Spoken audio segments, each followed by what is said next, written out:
자, 레고랜드 사태 이후 이어지고 있는 불안 해소를 위해서 금융당국이 잇따라 대책을 내놓고 있습니다.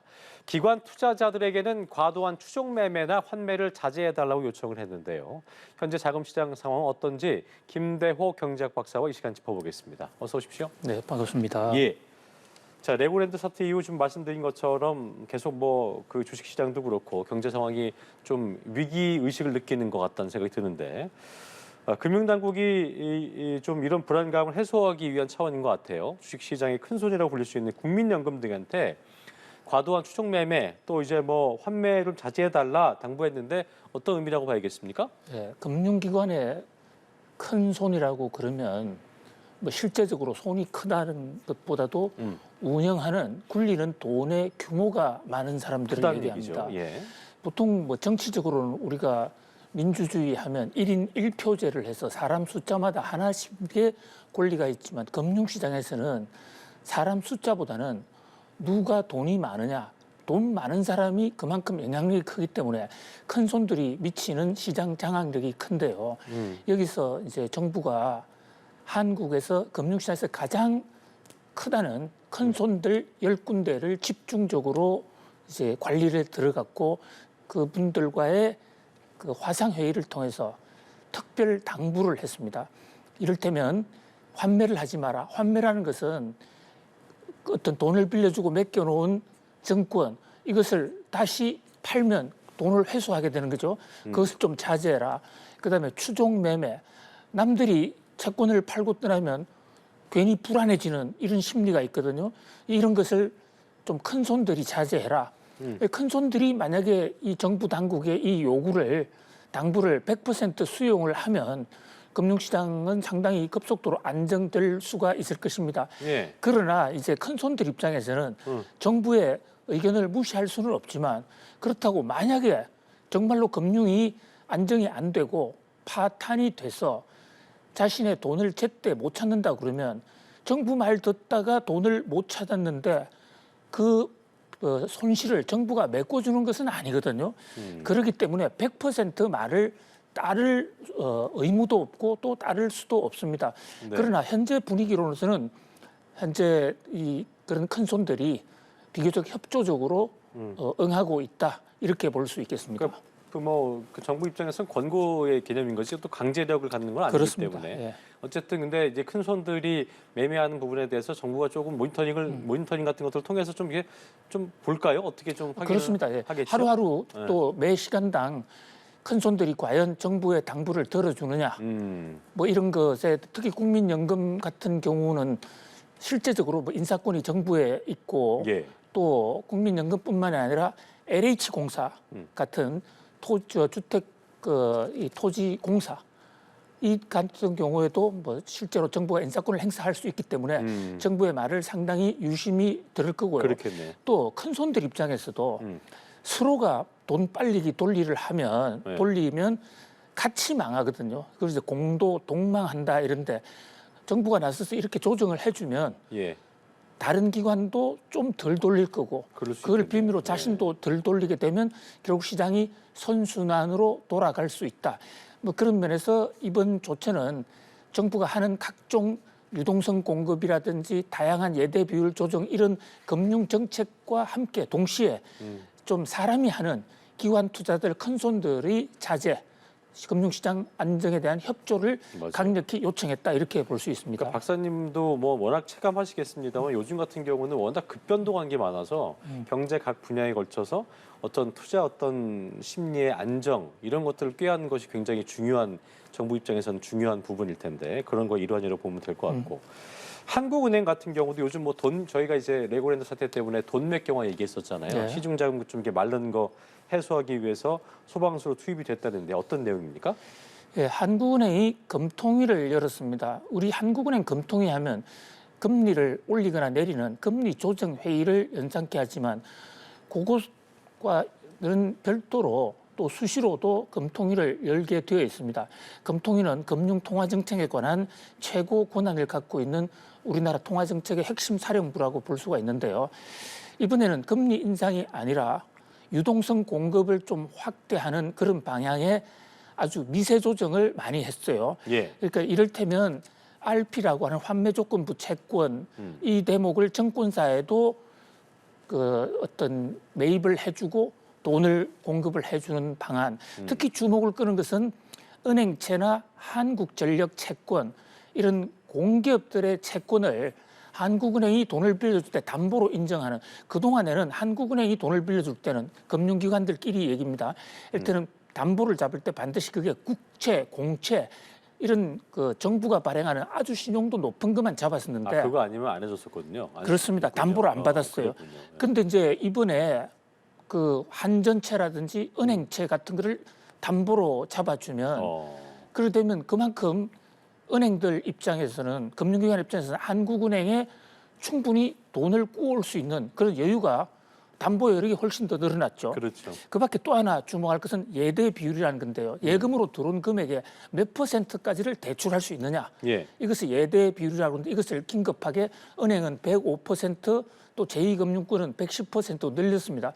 그렇게 되면 금융기관은 돈을 그 민간에게, 기업이나 기관 투자자들에게 더 많이 대출할 수 있는 것이죠. 그러니까 대출해줄 수 있는 여력이 좀 더 생긴 것이군요. 그렇습니다. 그렇죠. 정부가 채안 펀드라든지 채권 안정 펀드라든지 직접 자금을 조성하는 그 유동성 관리 대책, 이 레고랜드 대책을 1차로 마련했다 그러면 한국은행은 좀 돈을 더 푸는 대책을 마련했는데, 그런데 문제는 이 예. 대책이 이제 자칫 잘못하면 한국은행의 그동안의 금리 인상 정책, 통화량을 줄이자는 정책과 엇박자가 날 수가 있거든요. 그렇게 되면 이것이 국제사회에 잘못된 신호를 줄 수가 있습니다. 영국의 트러스 총리가 중간에 전격 사임할 수밖에 없었던 게 바로 통화 공급량을 늘리는 것처럼 보여가지고 그것이 파운드와 가치를 폭락시켜서 영국 금융위기가 오니까 결국은 정권 교체까지 되어버렸는데요. 그런 면에서 우리는 매우 지금 신중하게 접근하고 있는 것으로 보입니다. 한국은행 이번 조처는 완전히 통화를 대폭 늘리는 것은 아니고 3개월 내에 다시 돌아올 수 있도록 하는, 그러니까 불이 났는데 긴급 소방수 역할, 그렇죠. 지금의 불 끄는 역할이거든요. 그런 면에서 우리나라의 국가 신용도에는 뭐 큰 영향을 줄 것으로 보이지는 않습니다만은 그러나 이것이 3개월 후는 또 어떡하느냐. 그동안에 펀다멘탈이 좀 더 좋아져야 되는데 네. 그렇지 않으면 3개월 후에 또 한 번의 신용위기가 올 수 있다. 그런 점에서 이번에 사건을 야기한 특히 강원도 또 지방정부에서의 이 신용보정 문제. 그 신뢰 회복이 진짜 중요하게. 그렇습니다. 되겠죠. 이것은 네. 어떤 경우가 있어도 내가 죽기 전에는 보정은 반드시 책임을 진다. 사실 보정은 대출하고 똑같은 것입니다. 맞아요. 예. 그래서 보정은 자기가 돈을 완전히 줄 각오 없으면 보증하지 않는 것이고, 한번 보증했다면 그 전임자가 했던 자기의 적이 해놨던 자기 법인, 자기가 대표로 있는 기구가 보증했다면 그건 반드시 줘야 되는데, 이번에 무너진 지방자치단체, 지방정부의 이 신뢰, 이것을 이번에는 확실히 좀 재건을 시켜야 될 것으로 보입니다. 금융위원장하고 국내 5대 금융그룹 회장들이 한자리에 모이기로 했는데요. 이 5대 금융지주가 금융시장 안전판 역할을 강화하겠다고 밝혔는데 어떤 논의가 이루어지길지도 궁금하고, 또 이복현 금감원장이 이런 말을 했습니다. 다음 주면 채권시장의 상황이 레고랜드 사태 이전으로 좀 돌아갈 거다 이렇게 얘기했는데 판단 근거까지 좀 짚어볼까요? 저도요, 이복현 금융감독원장의 말씀, 그러니까 내주가 되면 채권시장의 불안, 레고랜드 사태로 야기된 이 불안이 해소되고 종전 상태로 돌아갈 것이라는 이 말, 정말 I hope so. 정말 그렇게 되기를 간절히 바랍니다. 네. 그러나 이 경제라는 게 살아있는 생물이기 때문에 실제로 안정돼 봐야 안정되는 것이지, 현 상태로 볼 때는 저도 이복현 금융감독원장의 예측이 맞아 들어갈 확률이 굉장히 높다고 봅니다. 높다고 보시는 거예요? 예. 가능성은? 그럼 왜냐하면요, 지금 이번 사태가 겨우라고는 표현은 조금 죄송합니다만은 현재 우리가 당면하고 있는 금융 부실 규모에 비해서는 네. 지금 레고랜드가 야기한 신용 그 채무 불이행, 그 지급 보증 채무 불이행은 2,050억이거든요. 2,050억이죠. 예, 2,050억 원인데 예. 지금 그 정부가 유동성 공급 지원하는 게 50조. 그다음에 한국은행이 이번에 한 조처를 6조, 함으로써 6조. 내놓을 수 있는 돈이 그 직접 금융 6조를 포함해서 총 60조 정도가 됩니다. 예, 예. 그러니까 100조 이상을 푸는 거니까 어떻게 보면 융단 폭격일 수가 있죠. 그렇죠. 그런 면에서 시중의 공통화 공급량 측면에서는 뭐 문제가 해소될 수가 있다. 그럼에도 불구하고 문제는 중요한 것은 각 기관, 각 경제 주체들이 정말 이제 안심할 수 있구나라고 금융 거래를 정상화해야만 그때 안정이 되는 거거든요. 바로 그런 면에서 정부에서는 그런 신뢰를 높이기 위해서 큰 손들 10군데도 신신당부를 하고 특히 이제 월요일 날 금융위원장 김주현 위원장이 직접 나서서 5대 금융지주 은행 회장들에게 신신당부를 합니다. 사실 이 우리나라의 금융기관이 많이 있지만 그중에서도 돈이 나가는 파이프라인은 5대 금융지주를 통해서 나갑니다. 증권사, 채권 이런 모든 돈은 다 금융지주를 통해서 나가기 때문에 그 길목에 있는 금융지주가 좀 적극적으로 통화를 풀면 통화는 팽창되고 회수하면 통화는 긴축적으로 되거든요. 김주현 위원장 입장에서는 5대 지주 그 금융계 회장 총수들에게 내주에 좀 적극적으로 시중의 유동성 관리를 해달라 이렇게 신신당부를 하게 되는 그런 여러 가지 뭐 다중의 안전 장치를 지금 강구하는 것으로 보입니다. 네, 박사님께서 아이홉소라고 하셨던 그 부분이 다음 주에 좀 이루어지길 저도 가담하지 그렇습니다. 않겠습니다. 둔촌주공 얘기를 좀 해볼게요. 레고랜드 사태 때문에 지금 뭐 돈줄이 말랐다, 자금 시장이 경색됐다는 얘기가 나오는 상황에서 이거 지금 재건축 사업 좀 차원 어려울 거다라고 했었는데 극적으로 하루 전날에 차원이 성공을 했습니다. 예. 어떻게 좀 해석을 해야겠습니까? 어떻게 예. 보셨어요, 이 부분에 대해서? 그러니까 이것은 네. 일단 뭐 현재 누가 돈을 대줬는지 금융시장에서는 뭐 정부가 대줬다는 얘기 대준 게 아니냐는 뭐 얘기도 있는 것 같기도 하고. 그것은 돈의 꼬리표가 없고 또 그것을 확인하는 데는 며칠이 걸리기 때문에 그렇죠. 정확하게 어떤 돈이 어디로 갔다고는 알 수가 없는데 네. 7천억 원에 관한 돈을 갑자기 조달했다는 것은 정부가 도와주지 않았겠느냐 하는 그런 지금 추론이 나오고 있죠. 네. 그렇다고 정부가 직접 돈을 준 건 아니고요. 정부가 채권 안정펀드 같은 곳에 좀 둔촌 주공 문제에 앞장서서 도와주는 게 좋지 않겠냐는 의견 제시 정도는 했을 수가 있어요. 자, 둔촌 주공, 둔촌동에 지금 단군 이래 최대의 재건축을 하는 곳인데요. 정부가 만약에 이번에 둔촌 주공에 이 자금 융통을 도와줬다고 그러면은 이 아파트를 도와줬다기보다는요, 이 아파트에 재개발, 재건축 사업을 하고 있는 5개 건설회사가 있습니다. 현대, 롯데, 우리나라의 굴지 회사들 다 들어가 있어요. 이 회사들이 이제 PF 대출이라고 해서 프로젝트 파이낸싱이라고 하는데 그게 초단기 대출이거든요. 맞아요. 그것을 이제 90일짜리로 연장하는 건데 예. 시중에 금융 사정이 하도 불안하니까 그것도 아무도 살려고 하지 않는 것입니다. 그래서 이제 채권 안정펀드에서 사준 것으로 추정이 되는데 예. 어쨌든 이 둔촌 주공의 고비가 하나 넘어갔다.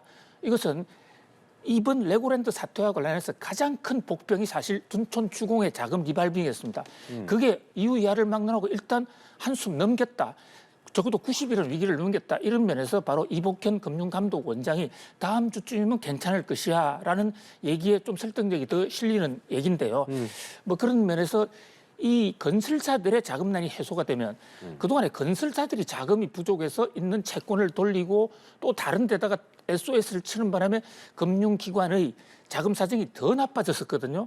그러면서 뭐 한 고비는 넘어섰다고 볼 수도 있다. 그러나 이건 90일 시 아니라 아까 이제 말씀하셨던 것처럼 예. 3개월 후에 만기가 돌아오니까 예. 그런데다가 이제 뭐 대출 금리 많이 올랐잖아요.